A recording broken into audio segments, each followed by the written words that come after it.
Bom dia! Estamos de volta com as nossas reflexões matinais à coça da manhã, pondo a nossa casa em ordem, pensando na nossa casa interior, né? No nosso jardim particular. E hoje nós temos um outro tema que nós vamos estar meditando, que é a adoração e a intercessão.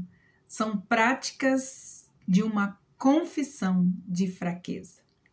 A adoração e a intercessão são praticamente uma confissão de fraqueza.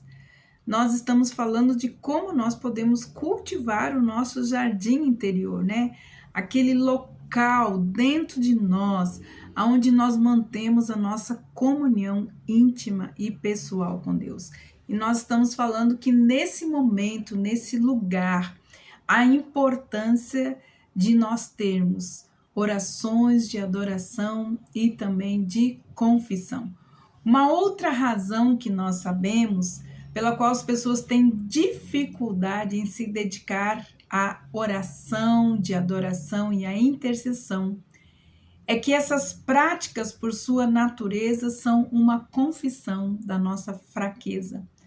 Às vezes, nós somos muito orgulhosos para admitir as nossas fraquezas e as nossas necessidades, mesmo que seja diante de Deus. Quando oramos bem no fundo do nosso jardim interior, nós estamos reconhecendo totalmente a nossa dependência daquele a qual nós dirigimos a nossa oração.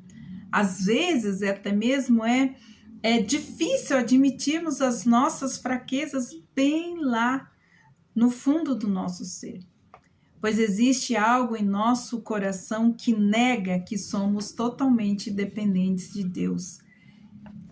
Então, é importante a gente reconhecer que muitas vezes não oramos por puro orgulho ou soberba, de não termos coragem de reconhecer a nossa dependência. O fato é que se a oração ela não for autêntica, não for sincera e humilde, ao ponto de nós reconhecermos que somos fracos e totalmente dependentes de Deus, não chegará até Ele. Porque a palavra de Deus diz que um coração contrito, quebrantado e arrependido, o Senhor não despreza. A adoração e a intercessão no nosso jardim particular também é uma batalha espiritual. Temos que nos voltar para Deus em total confiança nele, para que ao nos refugiarmos então na sua presença divina, diante da sua majestade, nós podemos então adorá-lo com humildade, apresentando diante dele as nossas tristezas, nossas fraquezas. E assim, nós encontraremos nele todas as virtudes, embora nós mesmos não tenhamos. Outra razão por que muitas pessoas às vezes acham difícil orar é que às vezes a oração não parece dar resultado. Deus atende sim as nossas orações, nós sabemos, isso é bíblico, isso é verdade, mas precisamos entender que muitos cristãos já entenderam que as respostas nem sempre elas vêm da forma e na hora em que nós calculamos. Estamos acostumados a receber as coisas que solicitamos da forma como queremos. E por isso que a oração às vezes pode nos deixar um tanto desanimados, pois nós não prevemos o resultado delas.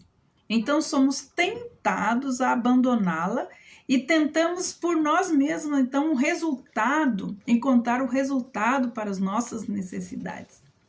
A verdade é que a nossa prática de oração não pode ficar diretamente na dependência daquilo que desejamos, ou até mesmo por arrogância aquilo que nós estamos exigindo. A oração de adoração e intercessão implica mais em nós nos alinharmos aos propósitos de Deus do que Ele se alinhar aos nossos. Naquela noite em que Jesus orou no Jardim das Oliveiras, um dia antes de ser crucificado, sua petição foi totalmente centralizada em sua identificação com os propósitos do Pai, isto é, orou ao Pai, pedindo que a vontade do Pai fosse feita e não a dele. Isso, irmãos, é orar com maturidade. Mateus 26:39 diz exatamente assim: indo um pouco mais adiante, ele prostrou-se com o rosto em terra e orou. E orou assim: meu Pai, se for possível, afasta de mim este cálice. Contudo, não seja como eu quero, mas sim como tu queres. Quando nós oramos já com a resposta em mente, a nossa vontade é ter o controle tanto das pessoas como das situações pelas quais nós estamos orando. E quando percebemos, nós já estamos dizendo ao Pai como queremos que as coisas aconteçam. Ao fazermos isso, na verdade, estamos olhando as pessoas e as situações através de um prisma terreno e não celestial. Nossas orações, às vezes, damos a impressão que nós sabemos mais que Deus, ou até mesmo qual deve ser a melhor solução. Creio que a melhor maneira de nós orarmos seria como o Senhor nos ensinou: seja feita a tua vontade, ou seja, que seja o Senhor a nossa vontade. Pai, concede-nos que vejamos as coisas da terra pela perspectiva do céu. Eu creio que foi isso que Jesus ele quis nos ensinar quando nos falou para orarmos o Pai Nosso. Seja feita a tua vontade na terra, assim como tu estabelecesses no céu.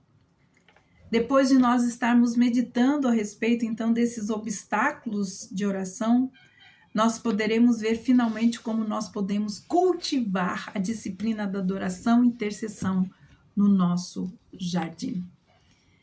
Queridos, eu acho que é a oração mais preciosa que nós podemos fazer, que é a oração de adoração, porque é uma oração de rendição, e também de intercessão pela nossa própria vida, para deixarmos todo o orgulho e a arrogância de lado, é orarmos sempre: Senhor, que seja feita a tua vontade aqui na terra, como o Senhor já determinou aí no céu.